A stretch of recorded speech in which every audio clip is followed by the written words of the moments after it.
खंड 1 अध्याय 11। उसे विरोध करना चाहिए था, लेकिन उसके पास ताकत नहीं थी। इसके अलावा उसे बुखार भी आने लगा। उसे यह भी नहीं पता था कि यह एक सपना था या वास्तविकता। शायद वह सपना देख रही थी, अभी भी सपना देख रही थी। यह सब बस एक सपना था, एक दुःस्वप्न। शायद उसके पिता और माँ अभी भी जीवित थे और वह अभी भी दक्षिण के घर में थी। सैन्य पुस्तकों को गले लगा रही थी, क्रॉसबो बना रही थी, हथियारों की मरम्मत कर रही थी। यह सब उसकी गलती थी। जागने के बाद वह यह गलती दोबारा नहीं दोहराना चाहती थी। फिर कभी हथियार न निकालें या न बनाएं, फिर कभी सल्फर या साल्ट पीटर, पोटेशियम नाइट्रेट अयस्क को न छुएं। अगर ऐसा होता तो राजकुमार उसके घर नहीं आता, उसके पिता की मृत्यु नहीं होती, उसकी माँ की मृत्यु उसके कारण नहीं होती। यह उसका प्रतिशोध है। प्रतिशोध। आप बहुत बेवकूफ हैं। इस दुनिया में कोई प्रतिशोध नहीं है। थक गया और हार मान लेना चाहता था, लेकिन वह उसे उकसाने के लिए, उसे प्रकोप करने के लिए, उसे उकसाने के लिए, उसे उकसाया। बीन पेस्ट के रूप में चिपचिपा था। उसका शरीर इतने दर्द में था कि वह सिर्फ मरना चाहती थी। जाना। एक पल में एक ठंडी हवा ने उसे चारों ओर से घेर लिया, उसे डुबो दिया। उसने अपनी आंखें खोलीं और खुद को एक छोटी सी धारा में पाया। शरद ऋतु की रात का पानी बर्फ की तरह ठंडा था, लेकिन इस पल उसे बस ठंडा पानी बहता हुआ महसूस हुआ, जो उसे पीड़ा पहुंचा रहा था, उसके सुस्त दिमाग को फिर से काम करने पर मजबूर कर रहा था। उस पल उसने सोचा कि राक्षस ने आखिरकार उसे जाने दिया। वह उसका शव उठाने में बहुत आलसी था, इसलिए उसने उसे सीधे पानी में फेंक दिया।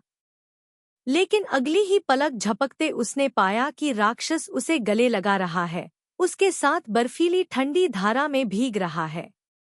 बताओ, तुम्हारा नाम क्या है?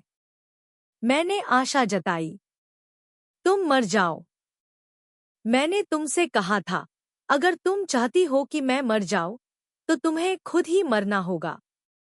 उसने उसकी तरफ देखा और कहा, फिर आगे बोला, तुम्हारा नाम क्या है?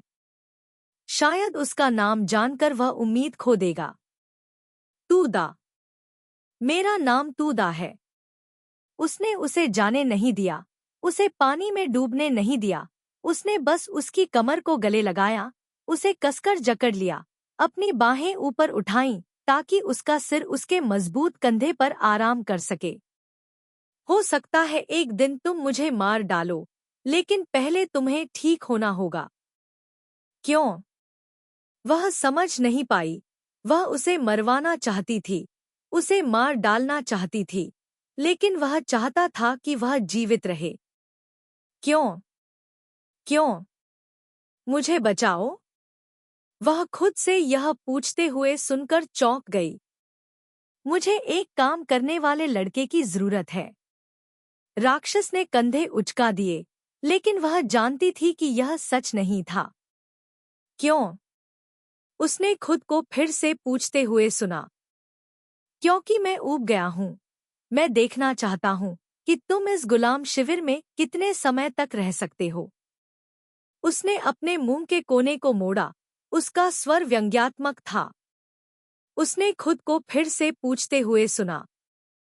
क्यों? इस बार उसने कोई जवाब नहीं दिया, बस चुप रहा। वह फिर से पूछना चाहती थी, लेकिन वह जानती थी कि वह जवाब नहीं देगा, उसे असली जवाब नहीं बताएगा। धारा चुपचाप बह रही थी, धीरे धीरे उसके पास से बह रही थी। वह महसूस कर सकती थी कि उसका मजबूत शरीर ठंड से कांप रहा था, लेकिन उसने फिर भी उसे जाने नहीं दिया।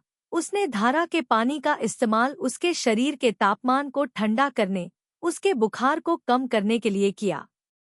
यह व्यक्ति पागल था, वह शायद ठंड से मर जाए।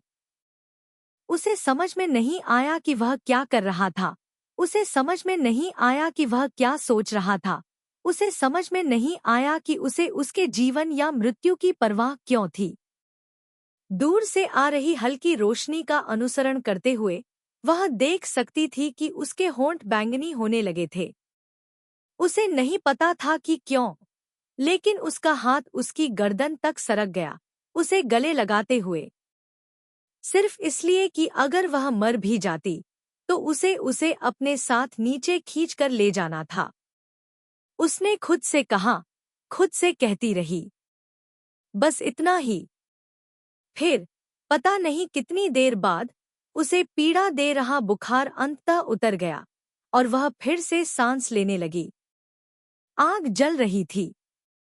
वह थकी हुई सी पलकें झपकाई, फिर दोबारा झपकाई, इससे पहले कि वह स्थिति को स्पष्ट रूप से देख पाती। वह एक तंबू में थी और तंबू में उसके अलावा कोई और नहीं था। वह एक पुराने लेकिन सूखे कालीन पर लेटी हुई थी। कालीन बेहद मुलायम था, बेहतरीन बकरी के बालों से बना था, बिल्कुल भी खुरदरा नहीं था। यह उसका कालीन नहीं था, नहीं यह उसके लेटने की सामान्य जगह थी। यहाँ से वह देख सकती थी कि वह आमतौर पर कहाँ सोती थी, लकड़ी के बैरल के कोने में, मिट्टी के चूल्हे से बहुत दूर। यह जगह राक्षस का बिस्तर था, राक्षस का कालीन। तुरंत वह उठना चाहती थी। वह उस आदमी की जगह पर लेटना नहीं चाहती थी, लेकिन वह बहुत थकी हुई थी, बहुत बहुत थकी हुई। उसके पास कोई ताकत नहीं बची थी। उसकी पीठ पर घाव इतना दर्दनाक था कि सांस लेना भी मुश्किल था। उसका दाहिना कंधा जल गया था और वह लगातार गर्म होता जा रहा था, जैसे एक साथ हजारों सुइयां चुभ रही हों। लेकिन फिर भी जो बुखार उसे पहले था वह चला गया था और उसके विचार पहले की तरह धुंधले नहीं थे। किसी ने पर्दा उठाया और उसके पास आया। उसने उत्साह में अपनी आंखें बंद कर लीं, कदमों की आहट सुनी, रुकी, अपने आसपास की चीजों को पकड़ा और फिर एक लयबद्ध धमाका हुआ। जिज्ञासा से उसने चुपके से अपनी आंखें खोलीं, केवल एक चौड़ी, मांसल, नंगी पीठ को देखा जो उसके दृश्य को अवरुद्ध कर रही थी। वह जानती थी कि यह एक राक्षस था। वह थोड़े घुंघराले काले बाल देख सकती थी जो उसकी पीठ पर बिखरे हुए थे। उसकी पीठ बहुत बदसूरत थी, उभरी हुई मांसपेशियां, नए और पुराने निशान और यहाँ तक कि जलने का निशान भी था। उसने पहले कभी राक्षस की पीठ को ध्यान से नहीं देखा था, हालांकि वह हमेशा उसके सामने बिना किसी रोक टोक के कपड़े उतारता था, लेकिन उसने शायद ही कभी उसकी और पीठ की हो। इस बारे में बात करते हुए उसने शायद ही कभी किसी की और पीठ की हो, यहाँ तक कि जब वह तंबू में सोता था तो वह स्टोव के सहारे पीठ करके सोता था। उसके आगे और पीछे एक बैरल होता था। कभी भी ऐसे तंबू के सहारे नहीं झुकता था जिसे तलवार से छेदा जा सकता था। वह किसी पर भरोसा नहीं करता था, चाहे वह कोई भी हो। उसने एक या दो बार उसकी पीठ पर नजर डाली थी, यह जानते हुए कि उसकी पीठ पर चोट के निशान हैं, लेकिन उसने कभी ध्यान से नहीं देखा था। वह उस निशान को डर से देखती रही। उसने दूसरे गुलामों की पीठ पर वह निशान देखा था, हर किसी की पीठ पर था। यह एक गुलाम का निशान था। उसका दिल अचानक ऐसा लगा जैसे उसे दबाया जा रहा हो। उसके पास भी एक होना चाहिए था, लेकिन राक्षस का कभी भी उस पर यह निशान छोड़ने का इरादा नहीं था। शायद ऐसा इसलिए था क्योंकि उसके पास समय नहीं था। इससे पहले वह हमेशा खुद से कहती थी कि वह बहुत व्यस्त था, वह भूल गया। उसे उम्मीद थी कि उसे उसे चिह्नित करना याद नहीं था। पिछले कुछ दिनों में उसने उसके साथ व्यवहार करने के लिए सोल्डरिंग आयरन का उपयोग नहीं किया, उसे गुलाम के निशान से चिह्नित करने के लिए, क्योंकि वह इतना व्यस्त था कि उसके पास समय नहीं था, उसके पास नहीं था। वह अचानक पलटा। उसने जल्दी से अपनी आंखें बंद कर ली। उसे नहीं पता था कि वह एक गुलाम था, वह अब भी सोच रही थी कि वह एक मंगोल सैनिक है। क्या वह सेंचुरियन कमांडर नहीं था? वह गुलाम कैसे हो सकता है? हम भले ही अब गुलाम नहीं हैं, लेकिन हम मंगोल भी नहीं हैं, आजीवन नहीं। हम तो बस उनके कुत्ते हैं। अचानक उसे वह दृश्य याद आ गया जहां उसने थापला कोन का मजाक उड़ाया था। वह चौंक गई, अचानक समझ गई, वह वास्तव में सिर्फ एक गुलाम था। उसने यह बात तब सुनी, लेकिन इस पर गहराई से नहीं सोचा। उसने सोचा कि वह थापलैप कौन को डांट रहा है, लेकिन उसने आप नहीं, बल्कि हम कहा। हम तो बस उनके कुत्ते हैं। उसने कहा वह भी गुलाम था, कम से कम पहले तो था। इससे बहुत सी बातें स्पष्ट हो गईं। वह मंगोल नहीं था, इसलिए उसने मंगोलों की तरह अपना सिर नहीं मुंडवाया, न ही उसने उनकी तरह अपने बालों को साइड में बांधा। वह अपनी तलवार को आग लगाने से नहीं कतराता था, न ही उन लोगों की तरह लार से हाथ धोता था। वह मंगोल नहीं था, वह भी कभी उसकी तरह गुलाम था। उसने खुद से कहा कि उसने गुलामी से बचने के लिए, मंगोल सैनिक बनने के लिए, सेंचुरियन कमांडर बनने के लिए कई लोगों को मारा था। वह उसे माफ नहीं कर सकती। हम तो बस उनके कुत्ते हैं।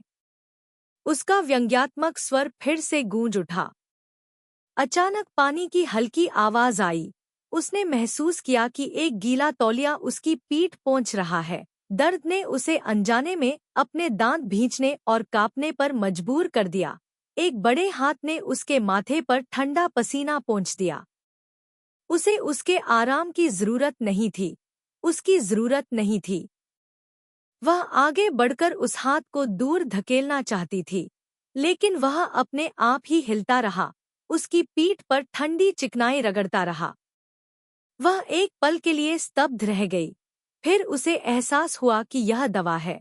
वह उसे दवा लगा रहा था। ठंडे मरहम ने उसके कंधे पर जलन से होने वाले दर्द को कम किया। उसने एक हल्की सांस छोड़ी, अपने दिल की धड़कन धीमी सुनी, आंखों के कोने से आंसू बहते हुए महसूस किए। एक अंगूठा धीरे से उसके चेहरे पर रखा गया। उसने अनजाने में सांस लेना बंद कर दिया। उस खुरदरी उंगली ने आंसू पोंछ दिए। उसे अपनी आंखें नहीं खोलनी चाहिए थी, लेकिन उसकी पलकें आज्ञा नहीं सुन रही थी। उसने उस आदमी को देखने के लिए अपनी आंखें खोलीं। वह एक राक्षस था, निर्दयी और क्रूर, बिना दिल वाला राक्षस। लेकिन वह उसके सामने था, आधा नंगा, उसके बाल बिखरे हुए, उसके बगल में घुटनों के बल बैठा हुआ।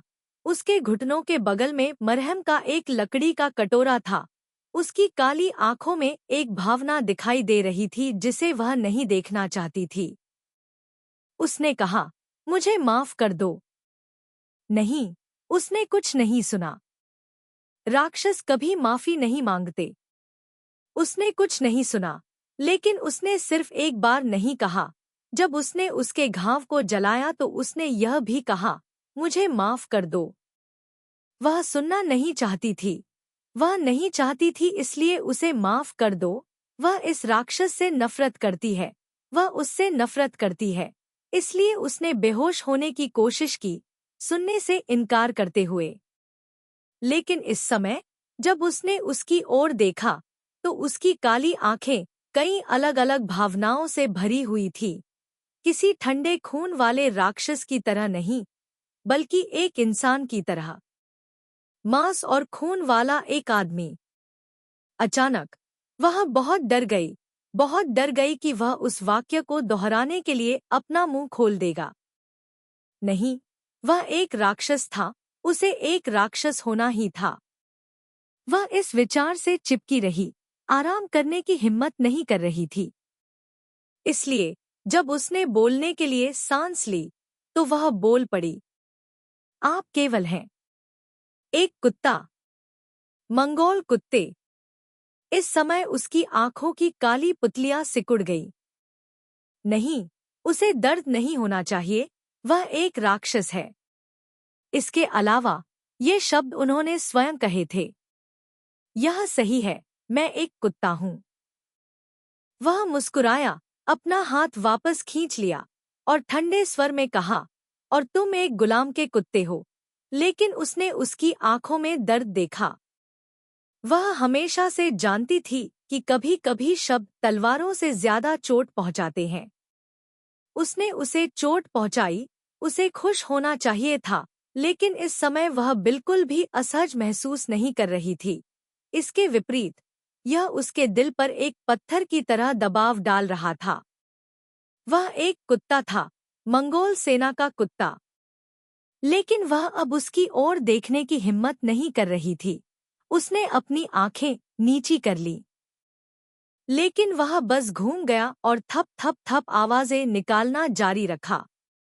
वह उसके लिए दवा, बहुत सारी दवा, कूट रहा था। वह एक राक्षस था। राक्षस। उसने अपनी आंखें बंद कर ली, फिर भी धड़कन की आवाज सुन रही थी, लगातार एक लय में गूंज रही थी। प्रत्येक ध्वनि उसके दिल को छू रही थी। राक्षस। वह कुछ दिनों तक तंबू में रही। जब उसे बेहतर महसूस हुआ तो उसने खुद को खड़ा होने के लिए मजबूर किया, अपने कपड़े पहने, अपनी पीठ में दर्द सहन किया और भोजन लेने के लिए बाहर चली गई। यह उसका आदेश नहीं था, लेकिन वह जानती थी कि वह अब और तंबू में नहीं रह सकती। यह बहुत संदिग्ध था। शिविर कुछ ही दिनों में टूट जाएगा, वह जानती थी। उसने लोगों को तंबू के बाहर बात करते सुना। शिविर छोड़ने से पहले उसने घायल गुलाम सैनिकों को कोने में मरने के लिए फेंका हुआ देखा। कोई भी उन्हें ले जाने में अपनी ऊर्जा बर्बाद नहीं करना चाहता था। भाई जियाओ, ये आप कैसे हैं? मुझे लगा कि तुम मर चुके हो। मुझे डर था कि ए लांग डांग हमें तुम्हारा शव उठाने के लिए मजबूर करेगा। उसे देखकर सभी लोग उसके चारों ओर इकट्ठा हो गए और उससे धीरे से पूछा, आपकी पीठ पर घाव कैसा है? मेरे पास अभी भी कुछ दवाई है, क्या हम आपको वह लगा दें? यह सुनकर उसने तुरंत अपना सिर हिलाया और जवाब दिया, कोई जरूरत नहीं, मैंने दवा लगा ली है, अब बहुत अच्छा है। मुझे खेद है, हम आपसे मिलना चाहते थे, लेकिन ए लैंग डांग के तंबू में अन्य लोगों को जाने की अनुमति नहीं है। मुझे पता है, यह ठीक है। उसका छोटा सा चेहरा पीला पड़ गया था। इन दिनों में आप कैसे हो? बस कालीन पर बेहोश हो गया। उसने बुदबुदाते हुए पूछा, कितने दिन बीत गए? 6 दिन। पता चला कि उसे 6 दिन हो गए हैं। उसे पता ही नहीं था कि वह इतने लंबे समय से कोमा में है। तुम्हारा चेहरा बदसूरत लग रहा है, इधर आओ, मैं तुम्हें कुछ घोड़े का दूध दूंगी। घोड़े का दूध बहुत पौष्टिक होता है, यह तुम्हारी ताकत को फिर से भर सकता है। इसे धीरे धीरे पीना याद रखना, लीला बोली। और बाकी सभी ने अपने कटोरे में घोड़ी का थोड़ा थोड़ा दूध उसके साथ बांटा। मैं भी आपके साथ कुछ साझा करूंगा। मेरे पास पानी की एक थैली है, इसे यहाँ डालो। दा लुआट थिएन तिन्ह ने पानी की थैली निकाली, सभी को घोड़े का दूध उसमें डालने दिया। ए ने भी उसे ए लांग डांग का खाना तंबू के दरवाजे तक लाने में मदद की। उस दिन उसने लाशों को इकट्ठा करने में मदद करने के लिए खुद को युद्ध के मैदान में जाने के लिए मजबूर किया। इस लड़ाई में पिछली बार की तुलना में बहुत से लोग मारे गए, क्योंकि मंगोल सेना इस शहर पर कब्जा करने का इरादा रखती थी, इसलिए वे सेना का एक हिस्सा यहाँ छोड़ देते थे। इसका मतलब था कि उन्हें सभी लाशों को इकट्ठा करना था। पुस्तक 1 अध्याय 12। बोई की मंगोल सेना एक आदमी थी। जादूगर ने एक आलीशान लबादा पहना हुआ था, जिसके गले में अनगिनत जानवरों के दांत, मूंगा, सोना और चांदी था।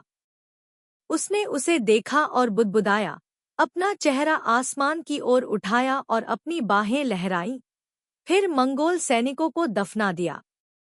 उच्च वर्ग के लोगों को उनके घोड़ों और तंबुओं के साथ दफनाया गया। उन्होंने एक घोड़े को मार डाला, उसका मांस खाया, फिर घोड़े की खाल में घास भरकर एक नकली घोड़ा बनाया। समारोह पूरा होने के बाद तंबू और घोड़े को एक साथ दफनाया जाएगा। उसे वास्तव में अपनी आंखों पर विश्वास नहीं हुआ।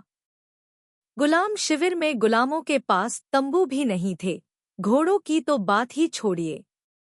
फिर भी इन मृतकों को उनके तंबुओं में ही दफनाया गया। यह बेतुका था। उसने सोचा कि वह अकेली नहीं थी जो ऐसा सोचती थी। उसने अलीला का चेहरा विकृत देखा। उसकी आंखें क्रोध से चमक रही थी। दा लुआट थिएन तिन्ह ने उसे कोहनी मारते हुए देखा, जिससे उसे अपने चेहरे पर आए भाव को छिपाने का संकेत मिला। अधिकांश सैनिकों को इस तरह का व्यवहार पसंद नहीं था, लेकिन उनके पास घोड़े भी थे। बेशक दुश्मन के साथ व्यवहार और भी बुरा था। चुड़ैल ने केवल दासों को लाशों को इकट्ठा करने और उन्हें जलाने का आदेश दिया। जब वह शिविर में लौटी तो वह अब भूखी नहीं थी, और न ही बाकी सभी लोग।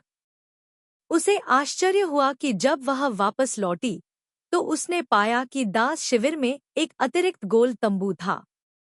तंबू के बाहर एक भाला था जिसके चारों ओर काला कपड़ा लपेटा हुआ था। उसने आसपास पूछा और एलीला ने उसे बताया कि यह जगह घायलों के लिए एक तंबू है जो मरने वाले हैं। कोई भी उस जगह के पास नहीं जाता था, भले ही एलांग डांग ने उन्हें घायलों को वापस लाने की अनुमति दी थी, लेकिन कोई नहीं जानता था कि उनकी देखभाल कैसे की जाए। कई घोंघे अपने खोल भी नहीं उठा पाते थे और ज्यादातर लोग मौत की गंध से संक्रमित होने से डरते थे। उसने गोल झोपड़ी की तरफ देखा और काफी देर बाद वह अपना चावल का कटोरा वहां ले आई। किसी ने उसे रोका नहीं, लेकिन हर कोई उसे देख रहा था। तंबू बहुत साधारण था, एलैंग डांग के तंबू से कहीं ज्यादा फटा हुआ। घायल लोग बैठे लेटे थे, कभी कभी दर्दनाक कराहते हुए। हवा में मौत की गंध भरी हुई थी। उसने घोड़ी के दूध के दलिया का कटोरा निकटतम व्यक्ति को दिया, फिर बाहर गई। राक्षस के तंबू में पानी और दवा की एक बाल्टी लेने गई और उसे यहाँ ले आई। जब उसने हवा को प्रसारित करने के लिए तंबू का दरवाजा उठाया तो उसने देखा कि दा लुआट थिएन तिन्ह और एलीला दरवाजे के सामने खड़े थे। ने पानी की बाल्टी ली, दा लुआट थिएन तिन्ह ने अपना भोजन लाया और एलीला भी। उनके पीछे पीछे लोग एक के बाद एक आते गए, एक एक करके उसे खाने के लकड़ी के कटोरे थमाते गए। उसने उनकी मदद से इनकार नहीं किया, दर्द सहने की कोशिश की, इन घायल लोगों की देखभाल की। जब वह तंबू में लौटी तो पहले से ही अंधेरा था। दूसरे आदमी ने आधे घंटे से ज्यादा समय तक उसके गायब रहने की शिकायत नहीं की। उसने सोचा कि शायद उसे पता है कि वह कहाँ है। वह उसके लिए मांस लेकर आई। फिर अचानक उसे एहसास हुआ कि वह जिन लोगों को जानती थी वे एलीला, दा लुआट थिएन तिन्ह थे। वी इस दास उद्यम के किसी भी अनुभवी सैनिक की युद्ध के मैदान में मृत्यु नहीं हुई। कुछ दिनों बाद उसने पाया कि दास उद्यम के लोग मरे या घायल नहीं हुए थे, बल्कि बहुत कम संख्या में थे। हालांकि बहुत से लोग घायल हुए थे, लेकिन बहुत से लोग गंभीर रूप से घायल नहीं थे। ज्यादातर बचे हुए लोग अनुभवी सैनिक थे, और कुछ नए सैनिक भी थे जो भागने में भाग्यशाली थे। उसी दिन आए नए सैनिक थोड़े समय में धीरे धीरे मजबूत होते गए। उनके पैर मजबूत थे, छाती मोटी थी और कंधे भी अनुभवी सैनिकों जैसे चौड़े थे। हर गुलाम शिविर में इतने कम लोग हताहत नहीं होते थे। उनकी टीम ने सबसे खतरनाक काम किए, लेकिन सबसे ज्यादा लोग उनके साथ जीवित बचे। उसने अनुमान लगाया कि उसके शिविर में अधिकांश अनुभवी सैनिक 2 से 3 वर्षों से यहाँ थे, जबकि अन्य शिविरों में दास औसतन 3 दिन से 1 महीने तक यहाँ रहे थे। यह अभी भी इस बात पर निर्भर करता था कि उन्हें किसी युद्ध का सामना करना पड़ा था या नहीं। अपनी पीठ सीधी करो और अपने पैर फैलाओ। दृढ़ रहो। हाथ ऊपर। उच्चतर। तुम अपने कंधों पर इतना वजन लेकर सांस भी नहीं ले सकते। धिक्कार है। युद्ध के मैदान में जाओ और तीर लगने का इंतजार करो। जल्दी करो, जल्दी करो। इतनी धीमी गति से दौड़ते हुए क्या आप मरना चाहते हैं? जब उसने शिविर हटाया तो वह दासों पर चिल्लाया। इससे पहले वह हमेशा उसे बकरियों के झुंड की तरह उन्हें भगाते हुए देखती थी। कभी इस बात पर ध्यान नहीं देती थी कि वह किस बारे में चिल्ला रहा है। लेकिन आज उसे पता चला कि हर दिन नए रंगरूटों पर बोझ बढ़ाने के पीछे उसका एक कारण था, और वह नए रंगरूटों के साथ सख्त था। उसने उन्हें सामान उठाने का सही तरीका सिखाया और उनकी जांघों, पैरों और बाहों को प्रशिक्षित किया। उसने कोई दया नहीं दिखाई, क्योंकि अगर उसने ऐसा किया तो वे युद्ध के मैदान में और भी जल्दी मर जाएंगे। मजबूत पैर उन्हें तेजी से दौड़ने में मदद करते थे। मजबूत भुजाएं उन्हें ढाल पकड़ने, धनुष की डोरी खींचने और तलवार चलाने में मदद कर सकती हैं। प्रचुर शारीरिक शक्ति उन्हें दूसरों की तुलना में अधिक टिकाऊ बनाती है। वह यह जानना नहीं चाहती, उसके विचारों को महसूस नहीं करना चाहती। वह एक राक्षस होना चाहिए, वह होना चाहिए। लेकिन वह जानती है कि वह उसे देखता है, हर किसी को उसे छिपाने में मदद करते हुए, उसके कंधों पर बोझ साझा करने में मदद करते हुए देखता है। उसे जो सामान ले जाना था वह बाकी सभी से अलग नहीं था, लेकिन वास्तव में वे बिल्कुल भी भारी नहीं थे। उसने कुछ नहीं कहा, बस अपना सिर दूसरी ओर घुमा लिया और दूसरों को डांटना जारी रखा। जागने के बाद वह हमेशा डरती थी कि वह वास्तव में उसके साथ कुछ करेगा, लेकिन उसने ऐसा नहीं किया। हर रात जब वह दवा बदलता था तभी उसे उसका ध्यान आता था। अन्य समयों में तो ऐसा लगता था कि वह उसका अस्तित्व ही भूल गया है। वह उसे काम पर जाने के लिए चिल्लाता भी नहीं था, इसके विपरीत वह खुद ही काम पर चली जाती थी। हालांकि उसे यह पसंद नहीं था, लेकिन वह जानती थी कि उसे दवा बदलने के लिए उसकी मदद की जरूरत है। वह अपनी पीठ पर लगे घाव को संभाल नहीं पा रही थी और वह उसका एहसान नहीं लेना चाहती थी।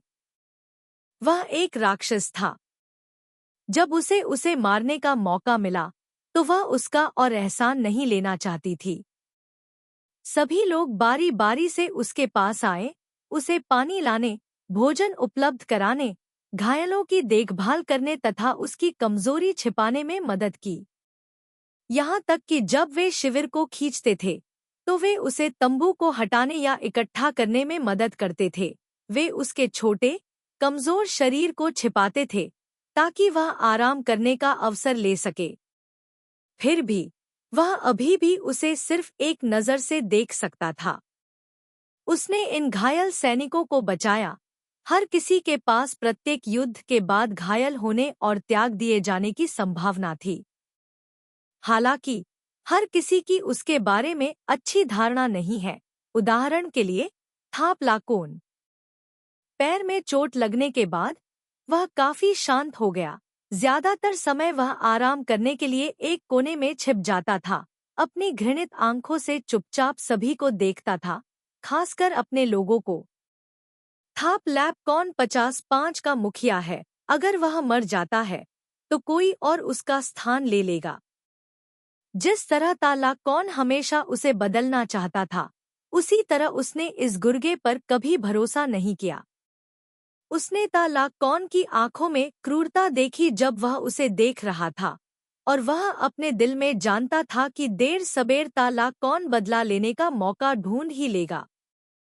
उसने ठंडे दिमाग से तालाकौन को उसका पीछा करते देखा, उन लोगों को उसके पास आते, उसकी मदद करते और उसके इर्द गिर्द इकट्ठा होते देखा। उसने उन लोगों पर ध्यान दिया, देखा कि वह अनजाने में उनमें से कुछ लोगों को देखकर मुस्कुरा रही थी, खासकर मूक व्यक्ति को देखकर। तुम्हें उस गूंगे के इतने करीब नहीं होना चाहिए। शाम को जब वह उसके लिए खाना लेकर आई तो वह अपना मुंह खोले बिना न रह सका। उसका नाम ए है, उसने बिना ऊपर देखे कहा। वह एक अच्छा व्यक्ति है। उसे पता चल जाएगा कि तुम एक औरत हो, उसने उसे चेतावनी देते हुए कहा। वह नहीं बताएगा। उसने ठंडे भाव से उसकी ओर देखा। अगर मुझे पता भी होता तो भी मैं यह नहीं कह पाती। न बताना और न धोखा देना दो अलग अलग बातें हैं। उसने ठंडी सांस ली, मेज पर रखे बकरे के मांस का एक टुकड़ा उठाया और जोर से चबाने लगा। अगर बाहर के लोगों को पता चल जाता कि वह एक महिला है तो वे उसे लूटने के लिए भूखे कुत्तों की तरह लड़ पड़ते। बेहतर होगा कि आप इतने मूर्ख न बने कि यह मान ले कि उनमें से कोई भी आपका मित्र है। गुलामों का कोई दोस्त नहीं होता, सिर्फ दुश्मन होते हैं। यह उसका अनुभव था। वह जानती थी। मैं मूर्ख नहीं हूँ। वह झल्लाई, पानी की बाल्टी उठाई और बाहर चली गई।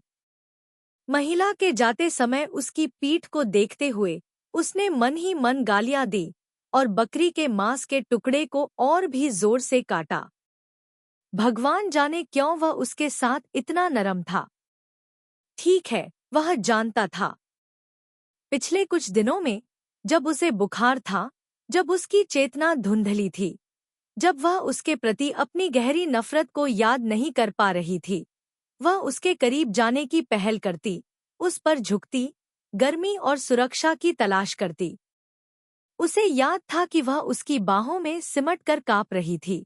वह समय याद था जब वह नदी में नंगी थी, उसके खिलाफ दबी हुई थी। इतने छोटे, नाजुक, चिकने शरीर को सुरक्षा और देखभाल के लिए किसी की जरूरत होती है। चोटों के बावजूद उसने उसे गर्म छड़ की तरह कठोर बना दिया। उस समय वह बस खुद को उसके गर्म शरीर में दफनाना चाहता था। वह वैसे भी मरने वाली थी। अगर उसका तेज बुखार कम नहीं हुआ तो वह जल्दी ही मर जाएगी। वह खुद को थोड़ा संतुष्ट करने के लिए इस अवसर का लाभ क्यों नहीं उठा सकता था। उसके पास लंबे समय से कोई महिला नहीं थी। फिर उसने उससे पूछा कि वह उसे क्यों बचाना चाहता है। उस पल उसके दिल में अपराध बोध और पीड़ा उमड़ पड़ी। वह सही थी। वह एक राक्षस था, लंबे समय से एक राक्षस था। वह राक्षसों द्वारा पाला गया एक राक्षस था। वह सांस नहीं ले पा रहा था, उसे बस उल्टी जैसा महसूस हो रहा था। लेकिन फिर उसने अपनी छोटी, पतली बाहें उसकी गर्दन के चारों ओर डाल दी, उस पर झुक गई और उसे गर्म कर दिया। कोई भी कभी भी इस तरह से उसकी छाती पर नहीं झुका था। किसी ने कभी भी उसे पकड़ नहीं रखा था। उसे इस तरह से उसकी जरूरत नहीं थी। वह इतनी मूर्ख कैसे हो सकती है? मैं इतना मूर्ख कैसे हो सकता हूँ कि मुझे उसकी जरूरत पड़े? उसने गुस्से से सोचा। वह लगभग उसे छोड़ देना चाहता था और पानी के साथ बह जाने देना चाहता था। लेकिन उसके दोनों हाथों ने उसकी इच्छा के विरुद्ध उसे और भी कसकर जकड़ लिया, जिससे वह उसके करीब आ गई, उसकी छाती से दब गई, जिससे उसे उसका छोटा, गर्म शरीर और तेज दिल की धड़कन का एहसास हुआ। उसके बाद पिछले कुछ दिनों में उसे काम करने के लिए खड़े होने में संघर्ष करना पड़ा। उसने उसे गुलामों के बीच हठपूर्वक चलते हुए देखा। उसने उनकी मदद से इनकार नहीं किया, बल्कि उसने घोड़े का दूध और सूखा खाना उन लोगों को दे दिया जिन्हें इसकी ज्यादा जरूरत थी।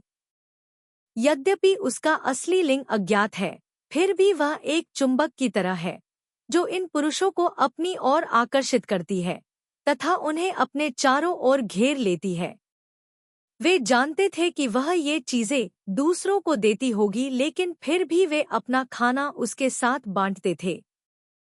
वह जानता था, ऐसा इसलिए था क्योंकि उन्हें लगता था कि वह छोटी है, उसे लड़का लगता था। इसके अलावा क्योंकि वह निष्पक्ष थी, वे जानते थे कि वह निष्पक्ष है। वह गुटों में शामिल नहीं होती थी, किसी के लिए बहुत अच्छी या बहुत घृणित नहीं थी। उसके और थापला कौन को छोड़कर वह सभी के साथ समान व्यवहार करती थी। लेकिन फिर भी उसे यह बहुत परेशान करने वाला लगा। उस शापित महिला ने उसकी लंबे समय से खोई हुई अंतरात्मा को जगा दिया, उसे दिखाया कि वह कितना बदसूरत था, उसे बार बार अपने खुद के घृणित, मतलबी और क्रूर स्वभाव को देखने दिया। जब वह उस मूक आदमी को देखकर मुस्कुराई, तो वह बस उस कमीने को बेहोश कर देना चाहता था, फिर उसे वापस तंबू में ले जाना चाहता था। उसे वह सारी इच्छा और दबाव वापस देना चाहता था जो वह उसके लिए लेकर आई थी। उसने ऐसा नहीं किया, वह वास्तव में ऐसा नहीं करना चाहता था। वह उन काली आंखों में फिर से डर नहीं देखना चाहता था, वह उसकी आंखों में घृणा और अवमानना नहीं देखना चाहता था। उसने घोड़े के दूध की शराब का कटोरा साफ पी लिया, फिर लकड़ी के कटोरे को जबरदस्ती फेंक दिया। उसे पहली बार मिलते ही मार देना चाहिए था। तू दा की मुलाकात से पानी के स्रोत पर हुई। ऐसा नहीं है कि उसे एहसास नहीं था कि यह आदमी हमेशा उसके साथ रहता था। वह जानती थी कि उसे उसके साथ सावधान रहना चाहिए, क्योंकि वह भी एक आदमी था, लेकिन उसने हमेशा उसके साथ बहुत अच्छा व्यवहार किया था। जिस दिन से वह खड़ी हो सकती थी, जैसे ही वह तंबू से बाहर निकलती, उसकी मदद करने के लिए दौड़ पड़ता। वह जानती थी कि जब वह थापला कौन द्वारा पीटा गया था, तो उसे बचाने के लिए खड़े न होने के लिए उसे दोषी महसूस हुआ। भाई, तुम्हें दोषी महसूस करने की जरूरत नहीं है। हमेशा मेरी इस तरह मदद मत करो। उसने उस आदमी की तरफ देखा जिसकी जीभ कटी हुई थी और कहा, उस दिन मैं दूसरे लोगों के काम में दखल दे रहा था, तुम पर मेरा कोई एहसान नहीं है। ने उसकी तरफ देखा, फिर सिर हिलाया, लेकिन फिर भी उसे पानी लाने में मदद करने के लिए आगे बढ़ा। उसने सोचा कि उसे मना कर देना चाहिए, लेकिन उसने बस अपनी शर्ट पर एक फटे हुए हिस्से की ओर इशारा किया और पैच लगाने का इशारा किया। इस समय तूदा ने अपनी शर्ट में एक छेद देखा। क्या आप चाहते हैं कि मैं इसे ठीक करने में आपकी मदद करूं? उसने पूछा। उसने सिर हिलाया। मैं सिलाई में भी अच्छी नहीं हूं, उसने कहा। वह मुस्कुराया, उसकी ओर इशारा किया, फिर खुद की ओर इशारा किया और अंगूठा दिखाया। वह जानती थी कि इसका मतलब वैसे भी उससे बेहतर है। वह मुस्कुराए बिना न रह सकी और उसने कहा, ठीक है। उसने पानी की बाल्टी उठाई और उसके साथ वापस चला गया। टेंट के दरवाजे पर उसने उसके हाथ से पानी की बाल्टी ली और अंदर जाने ही वाली थी कि अचानक उसने टेंट के अंदर एक आदमी को बात करते हुए सुना। वह चौंक गई और वहीं रुक गई। यह किसी राक्षस की आवाज नहीं थी, यह किसी दूसरे आदमी की आवाज थी। राक्षस के पास बहुत कम ही आगंतुक आते हैं। वह दूसरों को अपने तंबू में आने नहीं देता, वह किसी पर भरोसा नहीं करता। वह अंदर जाकर उनकी बातचीत में बाधा नहीं डालना चाहती थी, या किसी अन्य व्यक्ति का ध्यान अपनी ओर आकर्षित नहीं करना चाहती थी। इसलिए वह पीछे मुड़ी और अंदर जाने से पहले उस व्यक्ति के जाने तक एक तरफ खड़ी होकर प्रतीक्षा करने का इरादा किया। लेकिन अचानक उसने उस व्यक्ति को बोलते हुए सुना, क्या तुम्हें पता है कि जब तुम मेरे पास सौदा करने आए थे, तो मुझे लगा था कि मैंने गलत सुना है। वह चौंक गई। उसने सिर घुमाकर दरवाजे की दरार से झाँका, तो देखा कि एक अजीब मंगोल आदमी कालीन पर बैठा है। उसके हाथ में घोड़े के दूध से बनी शराब का प्याला है। वह हंस रहा है और बातें कर रहा है। पुस्तक 1 अध्याय 13। वे कहते हैं, एक कुत्ता जो बहुत भरा हुआ है वह शिकार नहीं करेगा, उसे भूखा रहने दो, फिर वह तुम्हारा पीछा करेगा। किसने सोचा होगा कि तुम कुत्ते का खाना खरीदने मेरे पास आओगे? इस प्रकार के घाटे वाले व्यवसाय के बारे में केवल आप ही सोच सकते हैं। राक्षस ने अपने पास रखी संदूक से एक छोटा थैला निकाला और उसे फेंकते हुए ठंडे स्वर में कहा, अगर तुम भरपेट खा नहीं सकते और दौड़ भी नहीं सकते, तो जानवरों का शिकार कैसे कर सकते हो? इसके अलावा अगर वे मर जाते हैं, तो हमें नए लोगों को प्रशिक्षित करना होगा, जो बहुत परेशानी वाली बात है। कपड़े की थैली में रखी चांदी खनकना उठी, लेकिन मंगोल ने फिर भी उसे खोला, उसमें से एक चांदी की पट्टी निकाली और उसे चबाया। चांदी की शुद्धता सुनिश्चित करने के बाद उसने ध्यान से उसमें मौजूद मात्रा को गिना, संतुष्ट होकर चांदी को एक तरफ रख दिया, फिर मुस्कुराते हुए बचा हुआ घोड़े का दूध पी लिया। आपके साथ व्यापार करना खुशी की बात है। मैं किसी को सीधे आपके लिए जरूरी खाना पहुंचाने के लिए कहूंगा। वह जो कुछ भी सुन रही थी, उस पर विश्वास नहीं कर पा रही थी। जो कुछ भी उसने देखा था, उस पर विश्वास नहीं कर पा रही थी। लेकिन दूसरे व्यक्ति ने वास्तव में ऐसा कहा था, और उसने चांदी भी स्वीकार कर ली थी। कोई आश्चर्य नहीं कि राक्षस दास शिविर में भोजन की कमी नहीं थी। कोई आश्चर्य नहीं कि दूसरे दास शिविर में लोग सूखी लकड़ी की तरह दुबले पतले थे। कोई आश्चर्य नहीं कि दूसरे शिविर में इतने सारे मृत लोग थे। बिना पर्याप्त भोजन के कोई कैसे लड़ सकता है? लेकिन मंगोलों को इसकी परवाह नहीं थी। गुलामों को मोर्चे पर खड़े होकर मरना था, दुश्मन के तीरों और युद्ध शक्ति को कमजोर करना था, दुश्मन के थकने का इंतजार करना था। फिर नियमित सेना हमला करेगी और एक ही बार में जीत हासिल करेगी। लेकिन उसे परवाह थी। उसे परवाह थी, इसलिए उसने उनके लिए खाना खरीदा ताकि वे पेट भर खा सकें। यह एहसास होने पर उसे डर लगने लगा। सभी ने कहा कि उसे पैसे से प्यार है। उसने दुश्मन सेनापतियों का सिर कलम किया और पुरस्कार प्राप्त किए, लेकिन वह पैसे खर्च करने के लिए सहन नहीं कर सका। कौन जानता था कि उसने अपना सारा पैसा खाने पर खर्च कर दिया। वह एक राक्षस है, एक राक्षस। वह सांस नहीं ले सकती। सही जाने से पहले को माँ ने पीछे मुड़कर उसे देखा और मुस्कुराई। मैं आपको बधाई देना भूल गया। अभी जो हमला हुआ वह इतना सुंदर था। उसने लासू नामक लड़के को इतना क्रोधित कर दिया कि वह मरना चाहता था। वह आपके शव को लेने के लिए शहर में इंतजार करना चाहता था। आप जैसे व्यक्ति का केवल सेंचुरियन बनना वास्तव में प्रतिभा की बर्बादी है।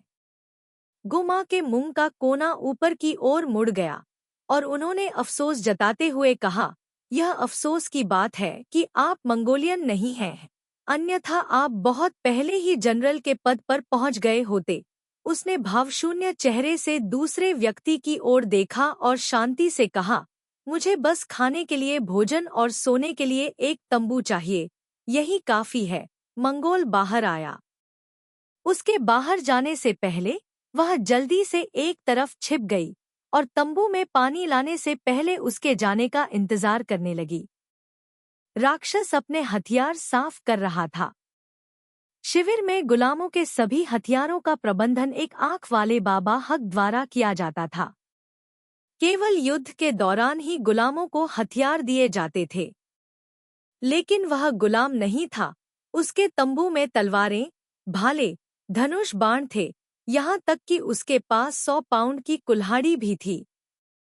लेकिन उसने उसे अपने हथियार छूने नहीं दिए, चाहे वह कवच हो, तलवारें हों, लंबे धनुष हों, तीर हों या वह भारी कुल्हाड़ी।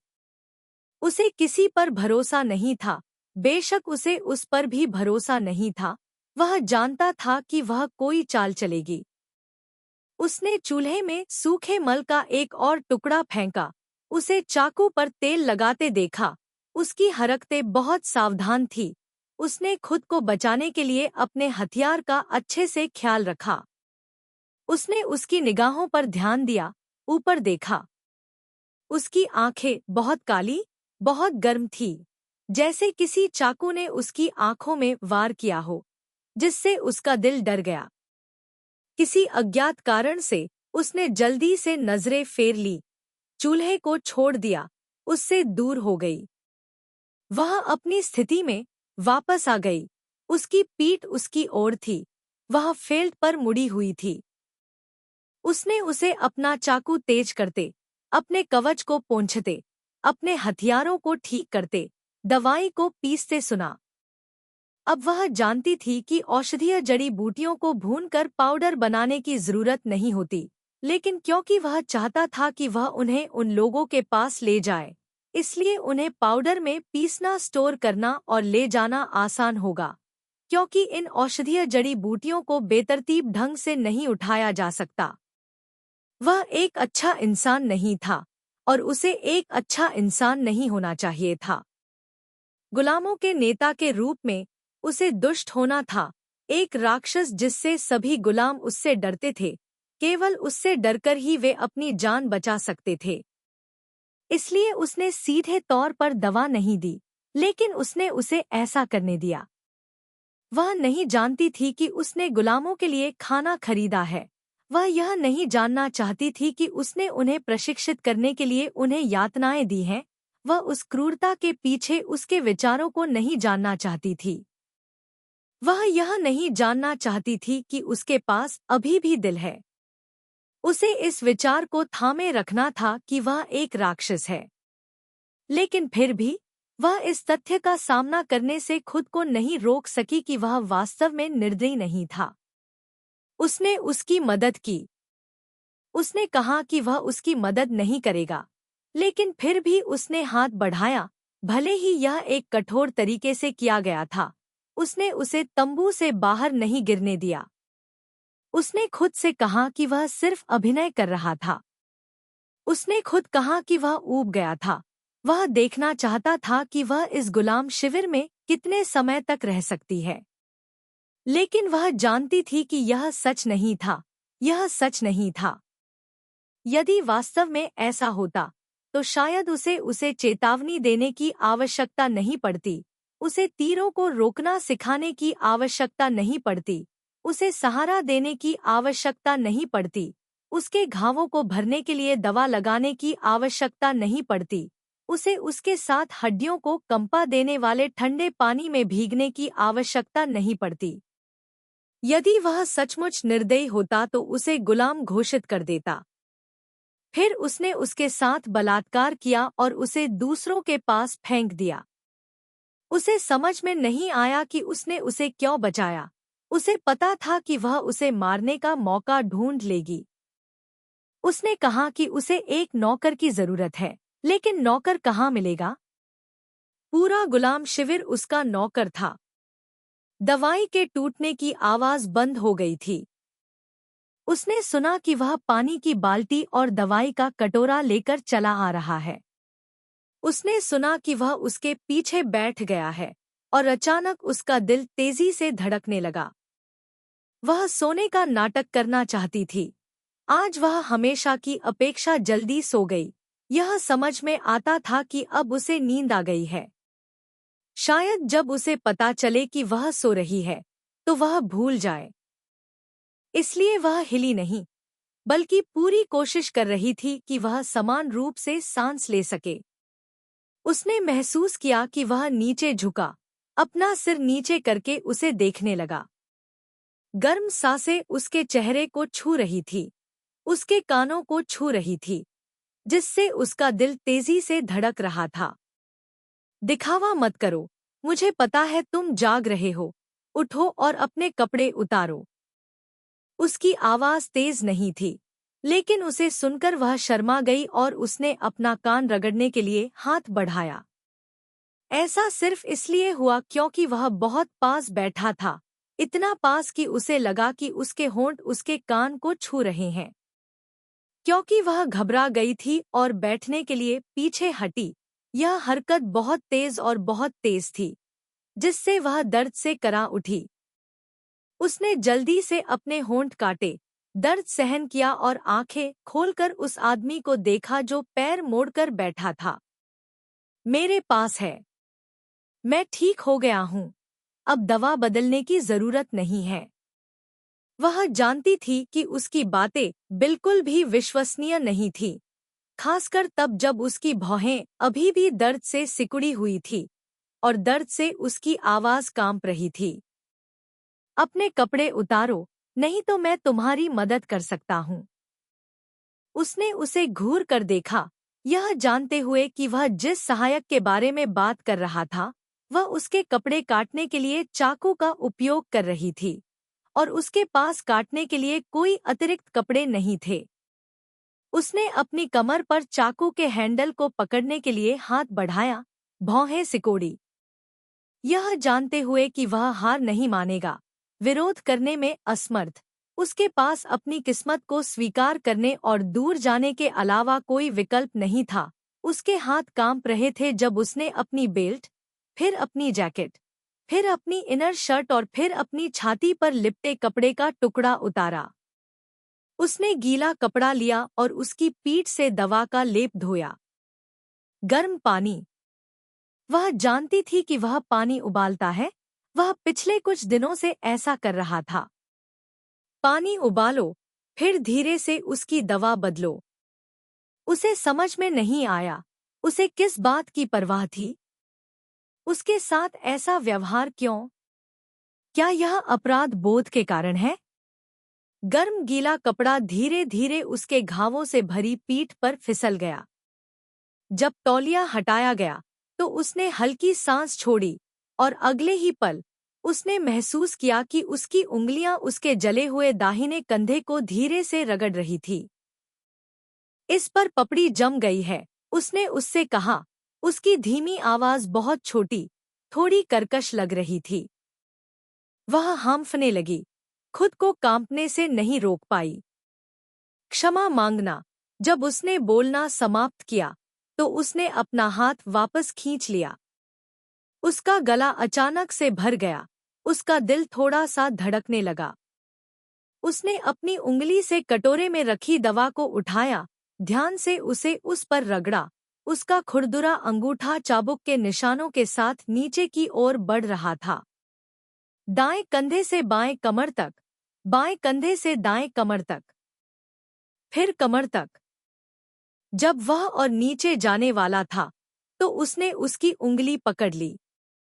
हम कर सकते हैं, उसने गला साफ करते हुए भारी आवाज में कहा। मैंने यह खुद किया है।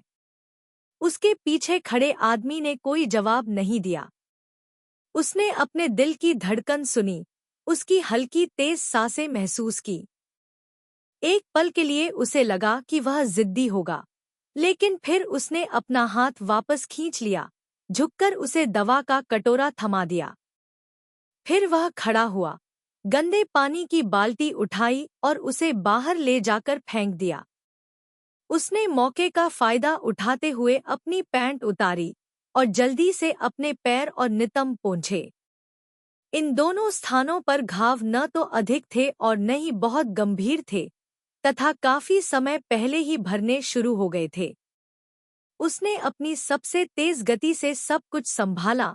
उसे यह याद करने की हिम्मत नहीं हुई कि जब वह घायल और बेहोश थी तो उसने उसके नितंब पर लगे घाव का कैसे इलाज किया था। लेकिन उसे अभी भी याद था कि उसने पूरे दिल से उसका ख्याल कैसे रखा था। जाने से पहले उसने अपनी पैंट पहन ली। उसने उसके बगल में कपड़े का एक नया साफ टुकड़ा रखा। वह कपड़े को अपने शरीर पर लपेटना चाहती थी, लेकिन उसकी पीठ पर घाव के कारण यह आसान काम भी बहुत मुश्किल हो गया। वह अपना दाहिना हाथ पीछे नहीं कर पा रही थी, कोहनी मोड़ने से उसके कंधे की हड्डी भी दुख रही थी। फिर वह वापस आया, बिना कुछ कहे उसने यह काम अपने हाथ में ले लिया। उसके पास विरोध करने की भी ताकत नहीं थी। वह जानती थी कि यदि वह यह काम स्वयं करेगी तो उसे पूरा करने में संभवतः 1 घंटा लगेगा। एक बार अपने शरीर पर कपड़ा लपेटने से ही उसे इतना दर्द महसूस हुआ कि उसे ठंडा पसीना आ गया। वास्तव में इस तरह से अपना हाथ उठाने से भी उसे दर्द महसूस हुआ। वह उसके पीछे खड़ा था, उसकी सांस उसके कंधे पर बह रही थी, फिर उसके नंगे स्तनों तक पहुंच रही थी, जिससे वह दर्द से नहीं बल्कि इसलिए कांप रही थी क्योंकि उसका चेहरा शर्म से गर्म था। हर बार जब वह सोचती कि जब वह अपना सिर नीचे करेगा और अपनी आंखें नीचे करेगा तो वह क्या देखेगा, तो वह शर्मिंदा महसूस करती थी और केवल भाग्यशाली महसूस कर सकती थी कि वह अभी भी उसकी ओर पीठ करके खड़ी थी। ऐसा लग रहा था कि दूसरे लड़के पर कोई असर नहीं हुआ था।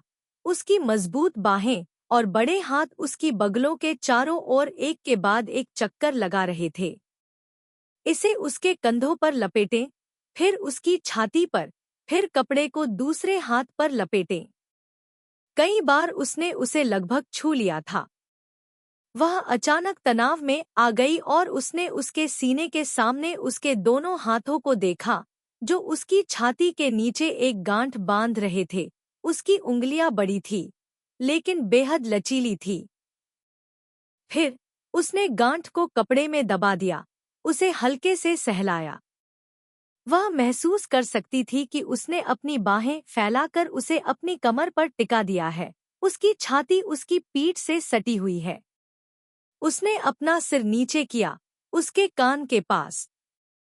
उसने अपनी सांस रोक ली, उसे डर था कि वह एक और कदम उठाएगा। बेहद शांत तंबू में वह उसकी सांसें सुन सकती थी, महसूस कर सकती थी।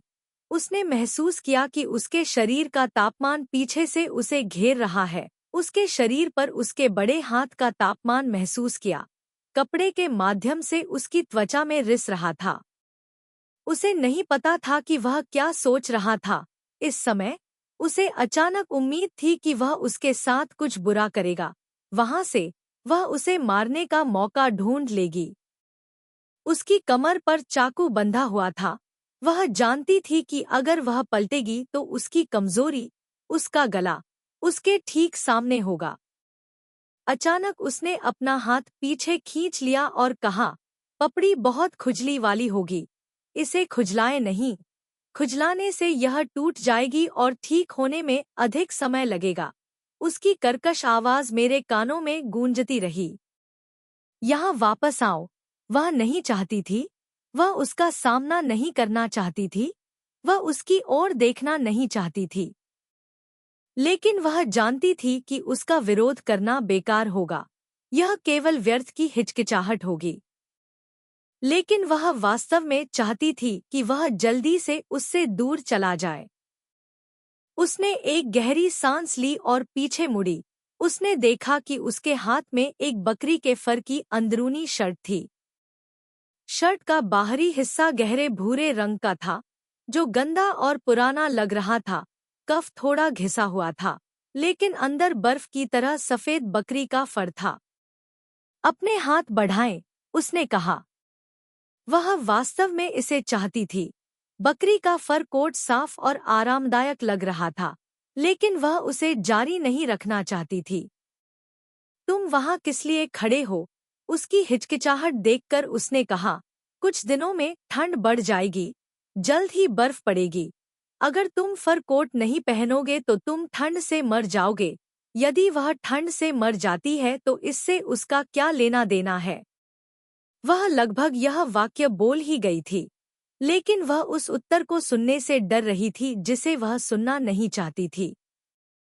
और वह सही था। फर कोट के बिना वह बर्फ में जीवित नहीं रह पाती।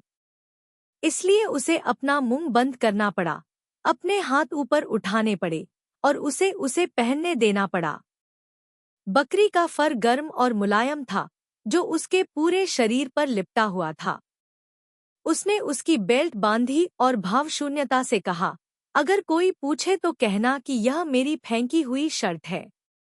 तुम इसे ले जाकर ठीक कर सकती हो। तुम्हें इतनी छोटी शर्ट कहाँ से मिली? उसे सोचने का समय नहीं मिला और वह बोल पड़ी। वह एक पल के लिए रुका और फिर भारी आवाज में बोला, चोरी हो गई। इतना कहकर वह अपना हाथ वापस खींचकर चला गया। उस आदमी की पीठ को देखते हुए उसे अचानक समझ आ गया। उसका दिल बैठ गया। उसने जो चीज चुराई थी, वह उसे इतनी अच्छी कैसे लग सकती थी? यह कोट खास तौर पर उसके लिए मंगोल व्यापारी ने बनाया था जो खाना पहुंचाता था। उसने अब उसे देखने की हिम्मत नहीं की, बैठ गई, ध्यान से खुद को फेल्ट में लपेट लिया और अप्रत्याशित रूप से पाया कि यह नरम, झबरा बकरी फर कोट उसके घाव के दर्द को कम करता है। पहले वह अब भी सोचती थी कि वह एक क्रूर और शातिर राक्षस था, लेकिन आज वह जानती थी कि वह भी एक इंसान था, एक आदमी, एक आदमी जिसने उसकी माँ को मार डाला। उसने अपने होंठ काटे, बस रोने का मन कर रहा था। वह उसकी चिंता, उसके पश्चाताप को महसूस नहीं करना चाहती थी। यह स्वीकार नहीं करना चाहती थी कि वह उसके लिए अच्छा था। लेकिन वह वास्तव में उसके लिए अच्छा था। उसके लिए बहुत अच्छा था। उसने अपनी आंखें बंद कर लीं, बाहर की हर चीज को अवरुद्ध कर दिया, अंधेरे में छिप गई। लेकिन वह अभी भी वही था जिसने उसकी माँ को मारा था। उसने उसे मार डाला। उसने इसे अपनी आंखों से देखा। कोई दूसरा व्यक्ति नहीं था। कोई और नहीं था। खंड 1 अध्याय 14। वह अचानक चुप हो गई। वह महिला ज्यादा बात नहीं करती थी, लेकिन जब भी वह कुछ अप्रिय देखती थी, तो वह उससे बहस करने से खुद को रोक नहीं पाती थी। भले ही उसने यह बात जोर से न कही हो, लेकिन वह उसके चेहरे पर घृणा देख सकता था। लेकिन आज वह असामान्य रूप से शांत थी। चाहे वह नए रंगरूटों पर चिल्ला रहा हो या घुड़सवार सेना का रास्ता रोकने वाले लापरवाह आदमी की पिटाई कर रहा हो। भले ही वह ऐसी चीजें करता था जिससे लोग नाराज हो जाते थे, फिर भी वह अपने होठों को सिकोड़ती थी।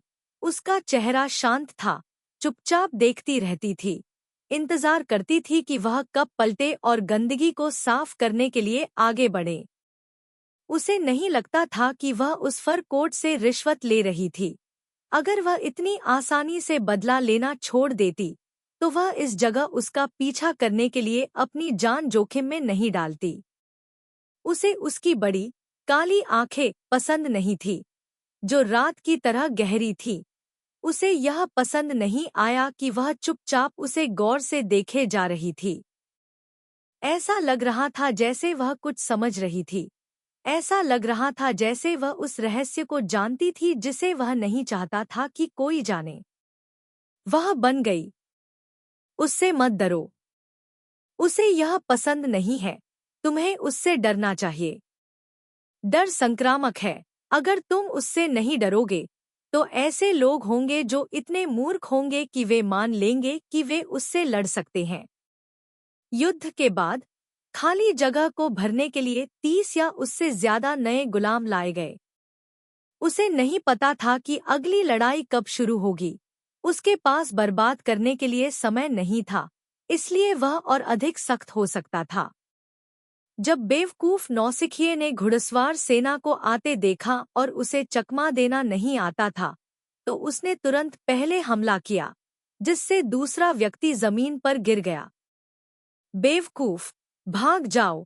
उस पल उसने उसे देखा, उसे अपनी ओर देखते हुए देखा। वह खुद को रोक नहीं सका और अपना पैर उठाकर उस बेवकूफ को उसके सामने लात मार दी। क्या उसकी आंखें नहीं हैं? क्या तुमने घुड़सवार सेना को गुजरते हुए नहीं देखा? हर किक के साथ उसे ऐसा लग रहा था कि वह कीचड़ में धंस रहा है और गहरे धंसता जा रहा है।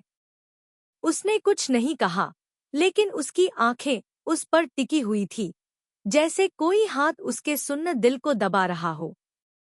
जब घुड़सवार सेना गुजरी, तो वह रुक गया, सफेद गर्म हवा छोड़ते हुए। उसकी आंखें भी उसकी ओर थीं। उसका चेहरा उस आदमी के खून से लथपथ था, लेकिन उसकी काली आंखों में अभी भी कोई डर या गुस्सा नहीं था। बिल्कुल भी नहीं। लेकिन वह डरने लगा, उसके कारण डरने लगा। वह उससे डरने के अलावा कुछ नहीं कर सकती थी। वह नहीं कर सकती थी। वह यहाँ नहीं हो सकती थी। वह गुलाम शिविर में नहीं हो सकती थी। वह जानता था कि उसने उसे बहुत करीब आने दिया, बहुत कुछ देखा। उसने कई भावनाओं को जगाया जो उसे लगता था कि वह लंबे समय से भूल गया था, जिससे उसका विवेक फिर से जाग उठा। इस समय जब उसने उसकी ओर देखा, तो उसे पता चला कि वह बहुत देर तक हिचकिचाया था। वह उसे यह सोचने नहीं दे सकता था कि उसका पीछा करना अब सुरक्षित है। इस तरह का भ्रम बहुत खतरनाक था। उसे दूर ले जाना था। उसने खुद को दूर देखने के लिए मजबूर किया, गुमा को खोजने के लिए पीछे मुड़ा। उसने उस नौसिखिए को लात मारी। ठंड की वजह से उसने सफेद धुआं छोड़ा, जिससे लोगों को लगा कि उसने बहुत जोर से लात मारी है। लेकिन वह जानती थी कि ये सिर्फ मांस के घाव थे, न कि स्नायु या हड्डियों को कोई नुकसान। वह हमेशा से जानता था कि अपनी ताकत को कैसे नियंत्रित करना है। उसके द्वारा पीटा जाना उन निर्दयी घुड़सवारों द्वारा खिलवाड़ किए जाने से बेहतर था। जो भी गुलाम उनके हाथ में आ जाता है, अगर वे खुश हैं, तो उसे घोड़े की पीठ पर बांध दिया जाएगा और घसीटा जाएगा। अगर खुश न हो तो एक कोड़ा ही जान लेने के लिए काफी है। उसने कई लोगों को ठीक किया है। उसे नहीं पता था कि घायल लोग फिर कब उसके पास आएंगे। वह डॉक्टर नहीं थी, लेकिन गुलामों के शिविर में वह बहुत ज्यादा नखरे नहीं कर सकती थी। लेकिन वे नहीं जानते थे कि उसके पास जो थोड़ा बहुत मेडिकल ज्ञान था, वह सब उसने उसे सिखाया था, मासूम होने का दिखावा करते हुए। कोई भी उसके जितना घायल नहीं था, कोई भी उसके जितना स्पष्ट रूप से चोटों का इलाज करना नहीं जानता था, और उससे भी कम कोई भी किसी को इतना पीटना नहीं जानता था कि उसका चेहरा काला और नीला हो जाए, बिना उसकी एक भी हड्डी को प्रभावित किए। जब वह रुका, तो उसने अपनी आंखें ऊपर उठाकर उसे देखा। उसकी आंखों के कोने थोड़े से फड़क रहे थे। उस पल उसे अचानक एहसास हुआ कि वह गलत थी।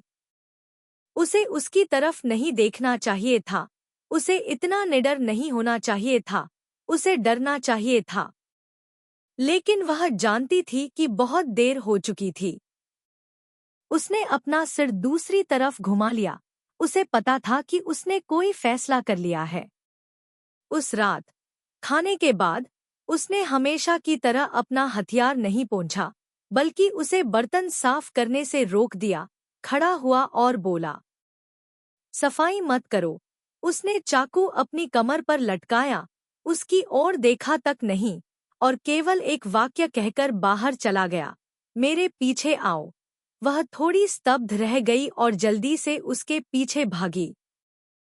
पहले तो उसे समझ नहीं आया कि वह क्या करना चाहता है, लेकिन वह उसे गुलामों के शिविर से बाहर ले गया। कई शिविरों से गुजरा और सीधे सैन्य शिविर के दूसरे छोर पर पहुंच गया। फिर जब उसने उसे सैन्य शिविर की ओर चलते देखा और उस झंडे को देखा, तो उसे अचानक समझ आ गया कि वह क्या करना चाहता है।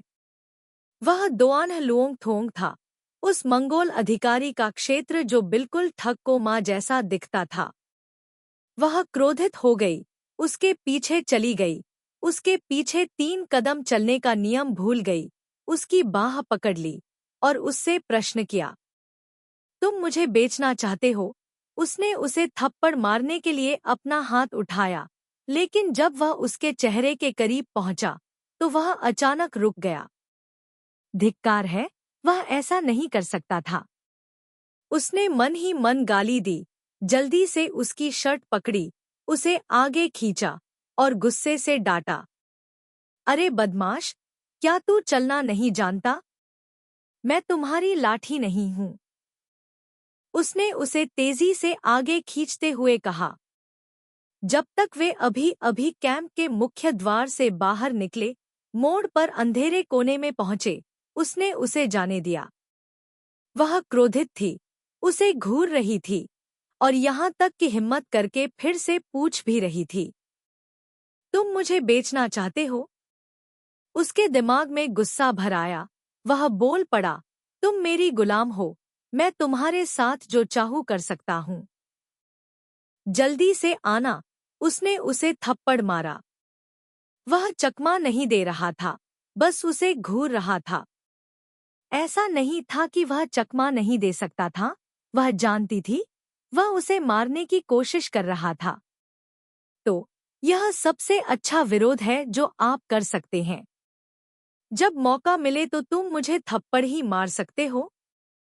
उसने उसकी ओर ठंडी निगाहों से देखा और क्रूरता से कहा, तुम बदला लेना चाहती हो?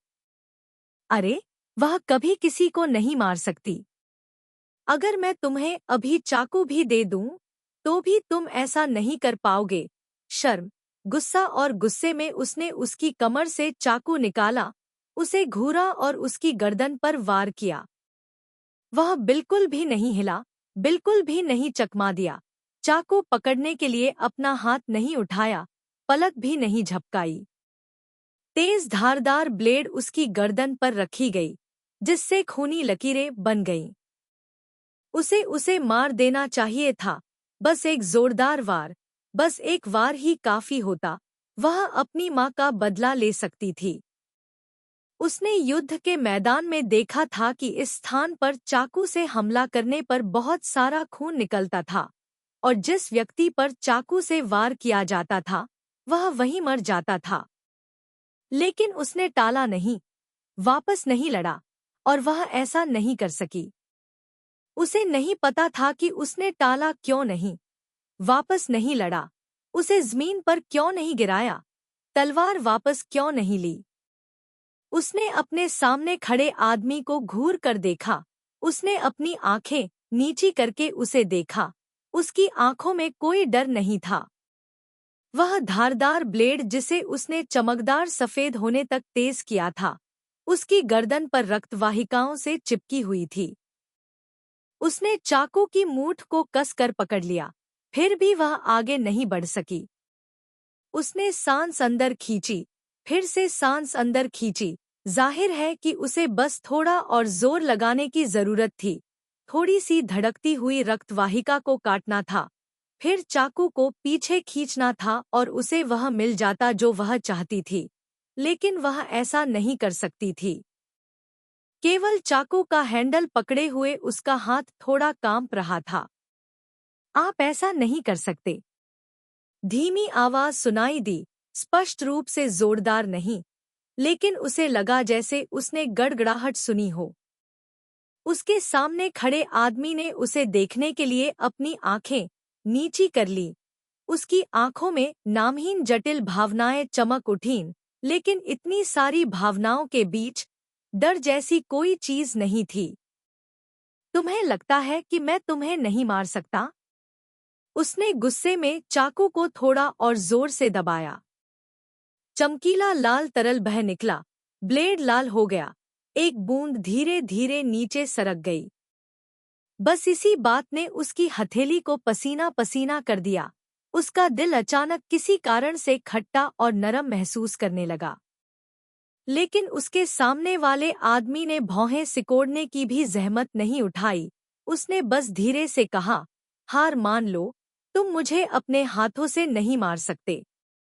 यदि वह युद्ध के मैदान में होती और उसका या उसके प्रियजनों का जीवन खतरे में होता, तो भी वह ऐसा करने में सक्षम हो सकती थी। लेकिन वह अवसर चला गया। उसने गुस्से से उसकी तरफ देखा, लेकिन फिर भी चाकू को और आगे नहीं बढ़ा पाई। उसे अचानक गुस्सा आया, बहुत गुस्सा आया।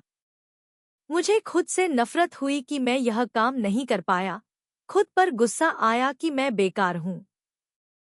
शर्म के आंसू बह निकले, मेरी आंखों में आंसू भर आए। तुमने गुलाम शिविर की स्थिति देखी है, देर सवेर मैं मर जाऊंगा, देर सवेर कोई तुम्हारा बदला लेगा, आज नहीं तो कल, इस महीने नहीं तो अगले महीने। इससे कोई फर्क नहीं पड़ता कि मैं तुम्हारे द्वारा मारा जाऊं या किसी और द्वारा।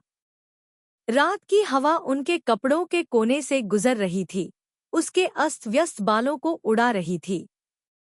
उसने उसकी तरफ देखा, उसका चेहरा इस समय बहुत थका हुआ लग रहा था। वह सही था, वह जानती थी कि उसे सैन्य शिविर में पसंद नहीं किया जाता था। दास उससे नफरत करते थे क्योंकि वह दासों का नेता था।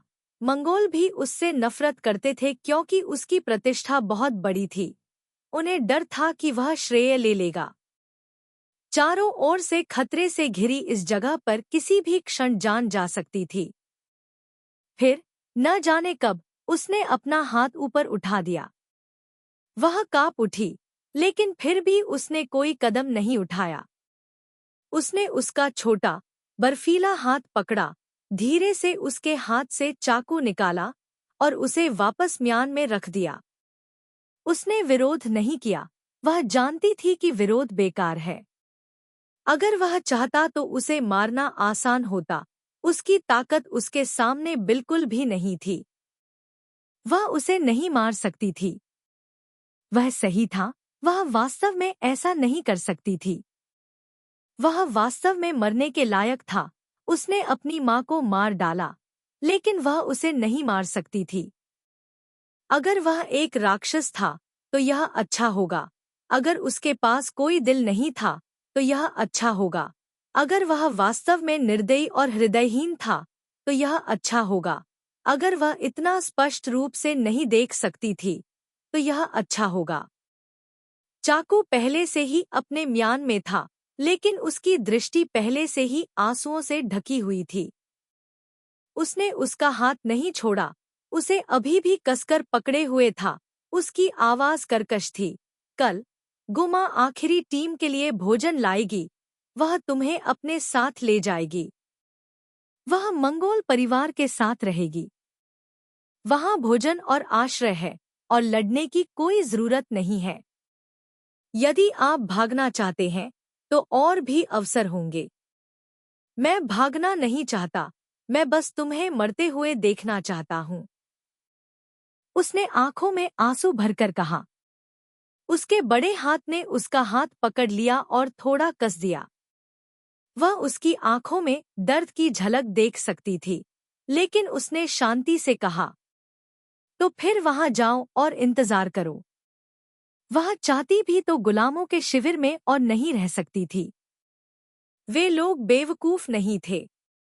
उनमें से कुछ को पहले से ही शक था कि वह एक औरत है। चाहे वह पुरुष हो या महिला, उन्होंने अभी तक कोई कदम नहीं उठाया है। इसका एकमात्र कारण यह है कि वह मेरी है। लेकिन मुझे नहीं लगता कि यह कारण उन्हें लंबे समय तक रोक पाएगा। निश्चित रूप से वह यह भी जानती होगी कि वहां हर कोई उस गूंगे आदमी जैसा नहीं है। बलात्कार करना, हत्या करना और शव को फेंकना कोई मुश्किल काम नहीं है। तो यही कारण है वह उसकी खातिर उसे ले गया। इससे उसे इस कमीने से और भी नफरत हो गई। उसने अपना हाथ वापस खींच लिया, उसे फिर से थप्पड़ मारा और धीरे से गुर्राते हुए बोली, तुम्हें लगता है कि यह बदमाश मेरा बलात्कार नहीं करेगा और मुझे मार नहीं देगा?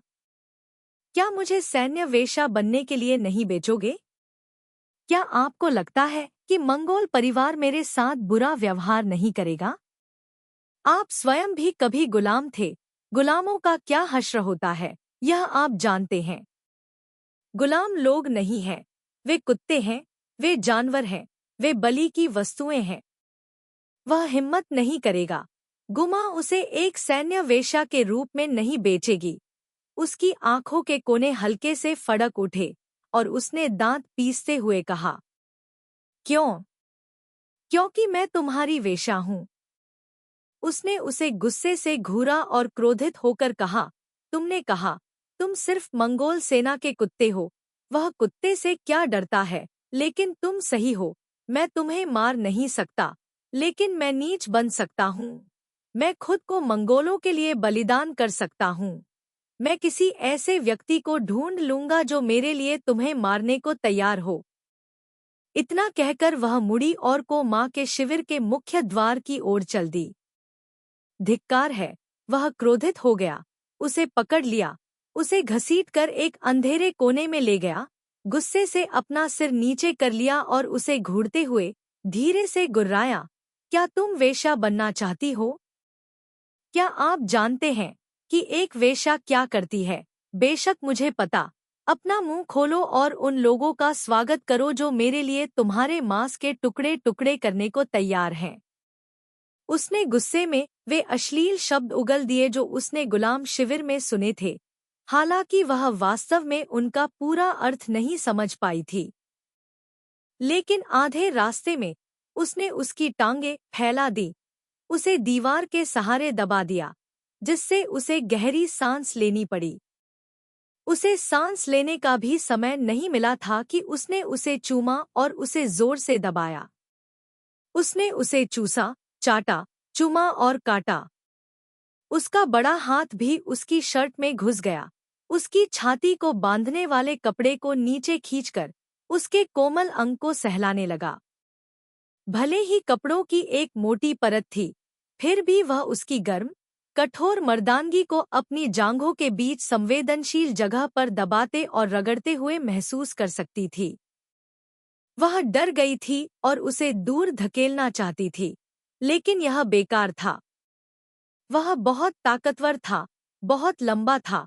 जब उसने उसकी पैंट नीचे खींची, उसके बड़े हाथ ने उसके नंगे नितंबों को ढक लिया, उसे अपने करीब खींच लिया ताकि पैंट की परत के माध्यम से उसका गर्म स्थान उसे छू सके।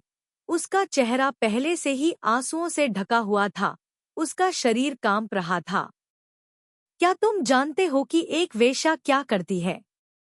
एक वेश्या को यही करना चाहिए।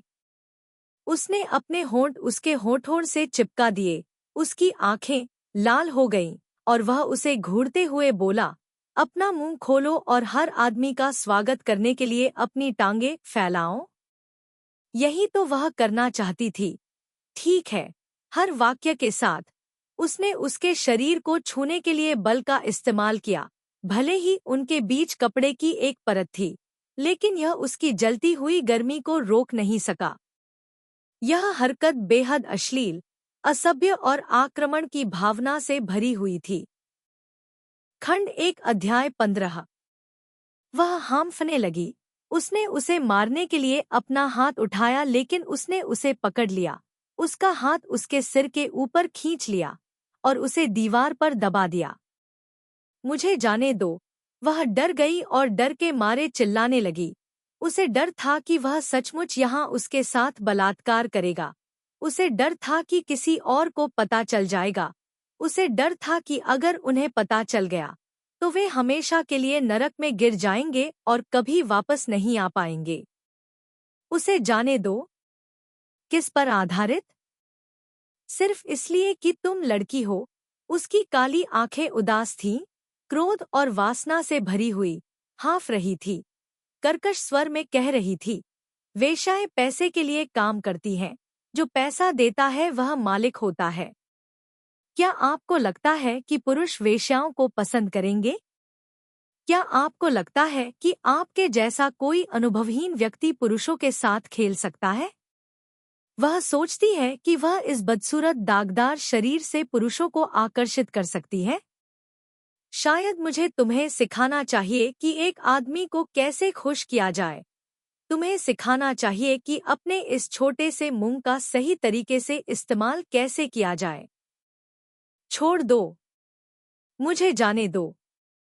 वह कमजोर नहीं होना चाहती थी, अपना डर दिखाना नहीं चाहती थी, लेकिन वह अपने शरीर को हिलने से नहीं रोक सकती थी, आंसू गिरने से नहीं रोक सकती थी।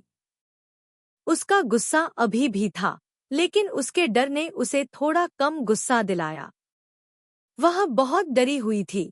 उसका छोटा शरीर इतनी हिंसक रूप से हिल रहा था। उसे डराने के लिए उसे खुद से नफरत थी। उससे नफरत करना उसे डराने से रोकने में असमर्थ बनाता है। वह खुद से नफरत करता था क्योंकि उसने उसके प्रतिरोध पर ध्यान नहीं दिया, खुद को उसके शरीर में गहराई से दफना दिया, उसे कसकर जकड़ लिया, उसे स्वीकार करने के लिए मजबूर किया। वह उससे नफरत करता था क्योंकि उसने उसे स्पष्ट रूप से दिखाया कि वह पहले से ही एक राक्षस में बदल चुका था। वह एक राक्षस में बदलना नहीं चाहता था, लेकिन लानत है, यह सब बहुत देर हो चुकी थी, बहुत देर हो चुकी थी। उसने बहुत से लोगों को मारा, बहुत से युद्ध लड़े। वह छोटा बालक नहीं रहा था जो पहले था। अब उसे इस जीवन में कोई आशा नहीं थी, लेकिन उसके पास अभी भी एक मौका था। उसकी जिंदगी अभी भी बाकी थी। उसके माथे की नसें उभर आईं। उसने खुद को रोकने के लिए मजबूर किया, लेकिन वह पीछे नहीं हट सका।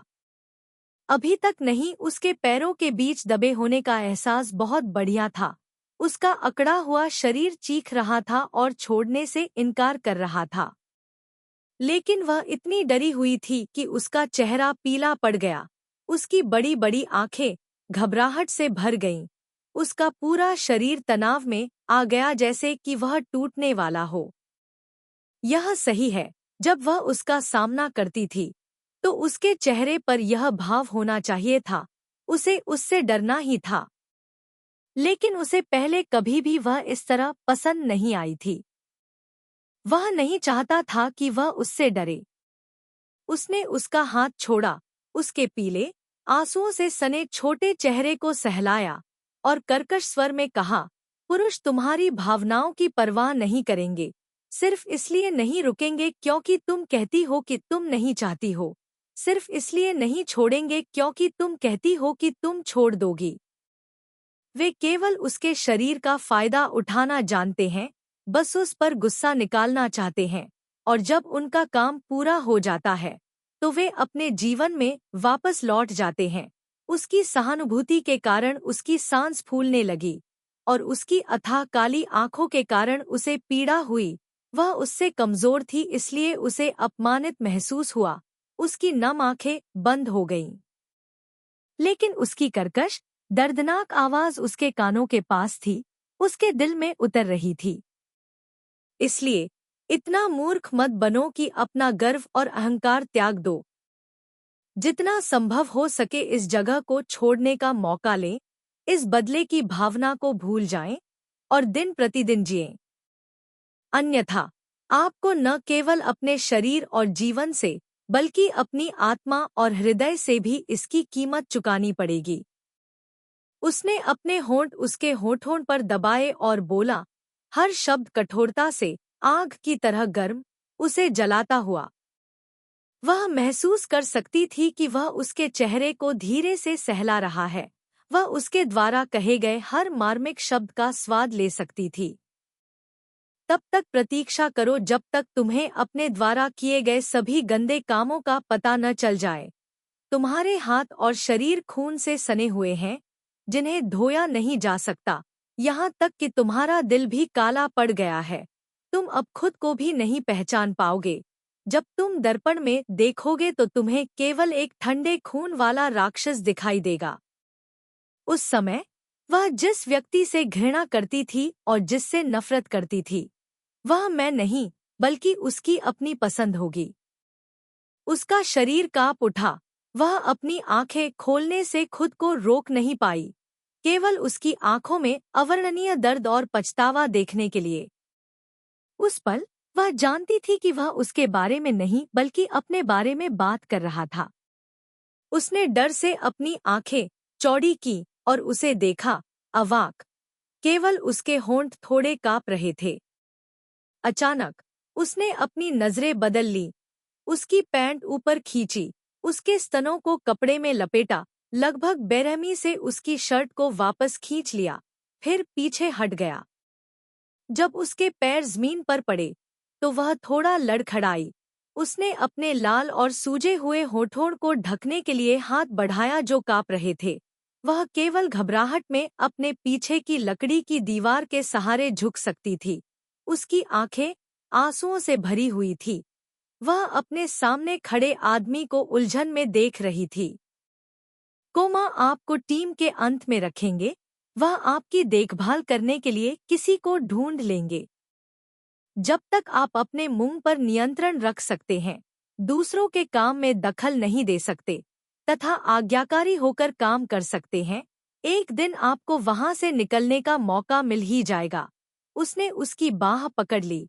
वह हांफने लगी और लड़खड़ाती हुई आगे बढ़ी, खुद को रोक नहीं पाई, मानो अपनी किस्मत को स्वीकार कर रही हो। उसने उसे आधा घसीटते हुए कोमा के कैंप तक पहुंचाया। गुमा के तंबू के सामने गार्ड ने उसे देखा और स्वचालित रूप से उससे दूर चला गया, यहाँ तक कि उसके लिए पर्दा भी उठा दिया और उसे बताया कि गुमा बाहर गई है और जल्द ही वापस आ जाएगी। उसने उसे तंबू में खींच लिया और उसके बाद ही उसे जाने दिया। वह मजबूती से खड़ी नहीं हो सकी और जमीन पर गिर गई।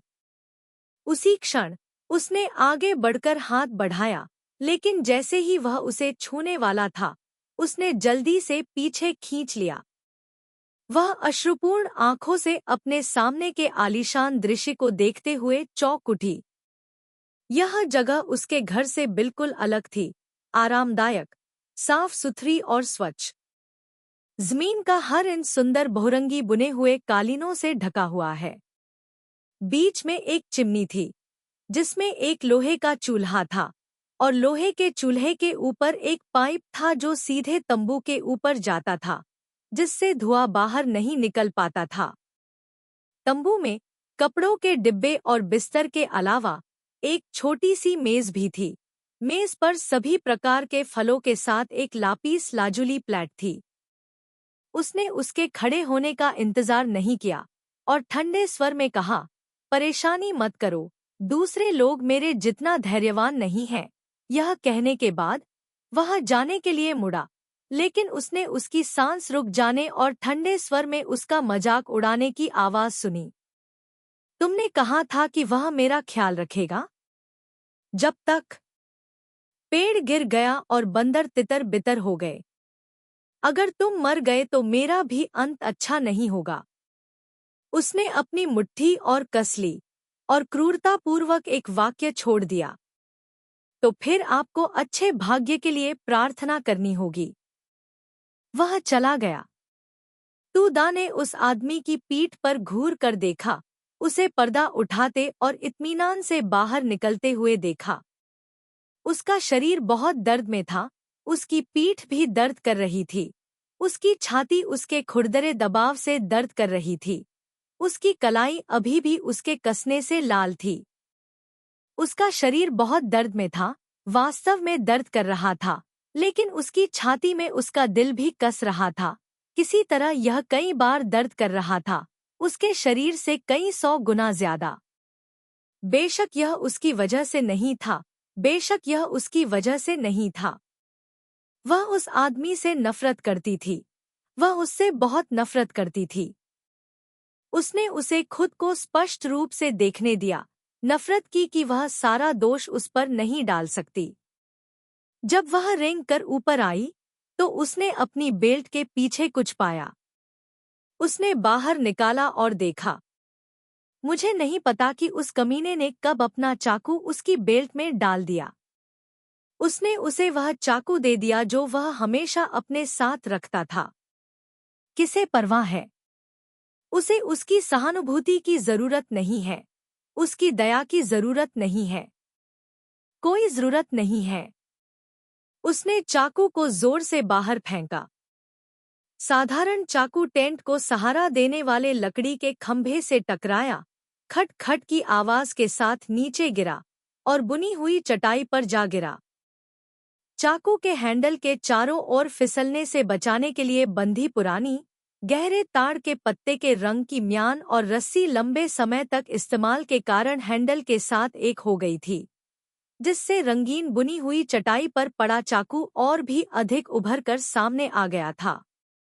वह हांफने लगी, अपने चेहरे से आंसू पोंछने लगी, लेकिन खुद को रोक नहीं पाई। लेकिन उसने देखा कि चाकू कितना आकर्षक था। लानत है, धत तेरी की। गुस्सा निकालने के बाद विवेक वापस आ गया। वह जीवित रहना चाहती है, उसके पास आत्मरक्षा के लिए हथियार होने चाहिए। उसे यह स्वीकार करना पड़ा कि वह सही था। उसे उसकी दान दक्षिणा स्वीकार करने के कारण स्वयं से घृणा हो रही थी, लेकिन वह किसी से भी बेहतर जानती थी कि उसका चाकू कितना शक्तिशाली था। उसने अपनी तलवार की अच्छी तरह से देखभाल की, उसे बहुत तेज धार पर रखा। मन ही मन कोसते हुए वह खड़ी हुई और चाकू उठाया, उसे अपनी छाती पर बंधे कपड़े में छिपाया और अपने साथ ले गई। वह जानती थी कि एक दिन उसे इसका इस्तेमाल करना ही होगा। अगर किसी और पर हमला करने के लिए नहीं, तो आत्महत्या करने के लिए। उसे उम्मीद थी कि यह बाद वाला काम नहीं होगा। जब वह बाहर गया तो उसने उसे चीजें फेंकते हुए सुना। वह जानता था कि उसने चाकू फेंक दिया है, लेकिन वह पीछे नहीं मुड़ा, बल्कि खुद को गुलामों के शिविर में वापस जाने के लिए मजबूर किया। अब से वह अब उसकी परेशानी नहीं थी। चाहे वह जीवित रहे या मर जाए, उसे इससे कोई लेना देना नहीं था। वह सीधे जीर्ण शीर्ण तंबू में गया जो कोमा के आलिशान तंबू से एक दुनिया दूर था।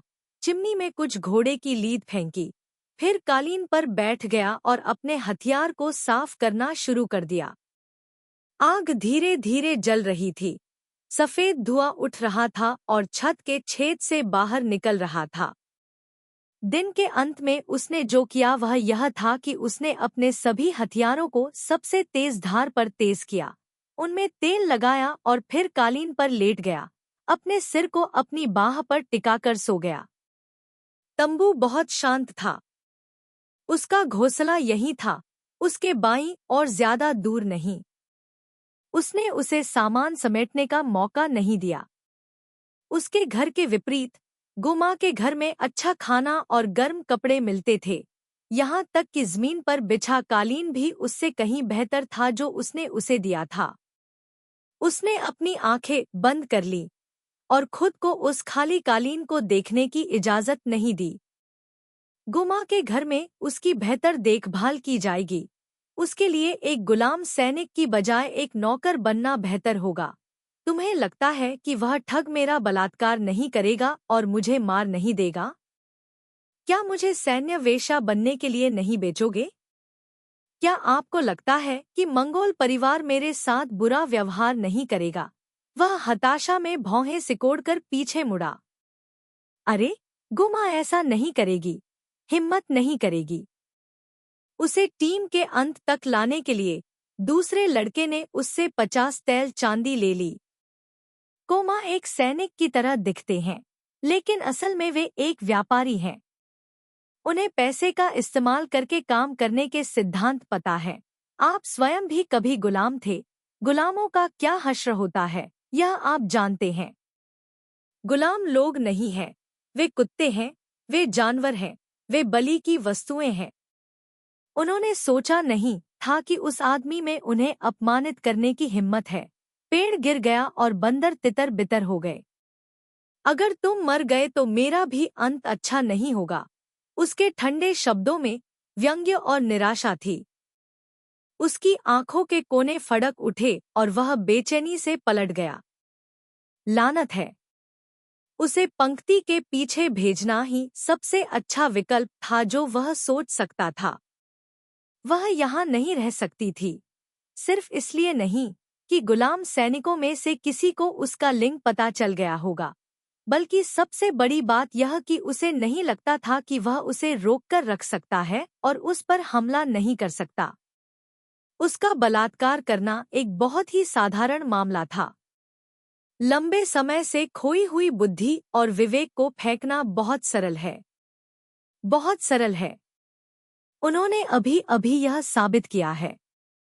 उसकी हथेली में ऐसा लग रहा था जैसे उसके शरीर का तापमान अभी भी बना हुआ है। ऐसा लग रहा था जैसे वह अभी भी उसकी खुशबू को सूंघ सकता है। उसकी धड़कन तेज थी, उसकी त्वचा चिकनी थी, उसका गोल हिस्सा नरम और चिकना था। उसके निप्पल उसकी खुरदरी हथेली से रगड़ खा रहे थे। वह जानता था कि ऐसा इसलिए था क्योंकि वह डरी हुई थी, उत्साहित नहीं थी। लेकिन यह एहसास अभी भी इतना स्पष्ट था कि भले ही यह केवल उसकी पैंट के माध्यम से रगड़ रहा था, वह लगभग गोली मारने वाला था।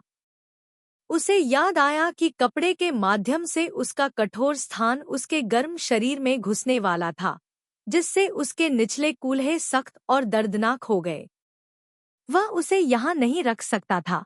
ऐसा करने से वह वास्तव में एक जानवर, एक राक्षस में बदल जाएगा। और वह जानता था कि एक बार जब वह पहली बार हो जाता है, तो वह रुकने में सक्षम नहीं होगा। एक बार जब वह उस सीमा को पार कर जाता, तो वह दिन रात उसे अपनी इच्छाओं को पूरा करने के लिए मजबूर करता। वह उसे सच में अपना मानेगा और अधिक चाहेगा, इस जगह को छोड़ना चाहेगा, ऐसी चीजें मांगेगा जो उसे नहीं चाहिए थीं, जब तक कि वह उसे और खुद को मार नहीं देता। उसके लिए मंगोल परिवार के साथ रहना बेहतर होगा। गुमा ने उसे एक अच्छे परिवार के साथ रखने की व्यवस्था करने का वादा किया। जब तक वह परेशानी पैदा नहीं करती, वह ठीक रहेगी। यहाँ से बेहतर। लेकिन भगवान, उसे छूने का एहसास, यह सचमुच अच्छा है। अंधेरे में उसने धीरे धीरे अपनी आंखें बंद कर ली। वह अपने आप को नियंत्रित नहीं कर सका और अपनी पैंट में हाथ डालकर खुद को पकड़ने लगा तथा रगड़ने लगा। कल्पना करें कि वह उसे प्राप्त कर रही है, गले लगा रही है। कल्पना कीजिए कि वह उसकी गर्दन को गले लगाने के लिए आगे बढ़ रही है। छोटा शरीर उसकी आज्ञा मानने की इच्छा में ऐंठता और मुड़ता रहा।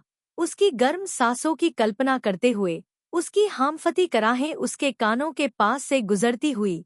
कल्पना कीजिए कि उसका धड़कता हुआ दिल उसके दिल से दब गया है। कल्पना कीजिए कि वह सक्रिय रूप से उससे चिपकी हुई है, उसे चाहती है, उसके लिए तरस रही है। उसका शरीर अकड़ गया, उसके हाथों में दर्द होने लगा। वह जानता था कि ऐसा कभी नहीं होगा। वह लड़की उससे नफरत करती थी। वह उसे इस जीवन में अपनी माँ की हत्या के लिए कभी माफ नहीं करेगी।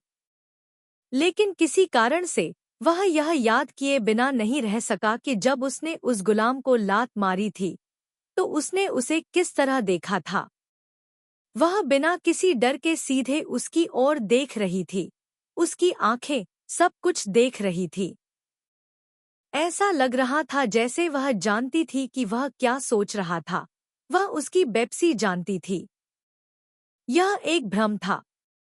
वह हांफते हुए खुद से कह रहा था कि यह केवल इसलिए था क्योंकि वह उससे डरना बंद कर चुकी थी। अगर वह सच में जानती भी तो वह उसे माफ नहीं करती या उसके लिए नफरत के अलावा कोई और भावना नहीं रखती।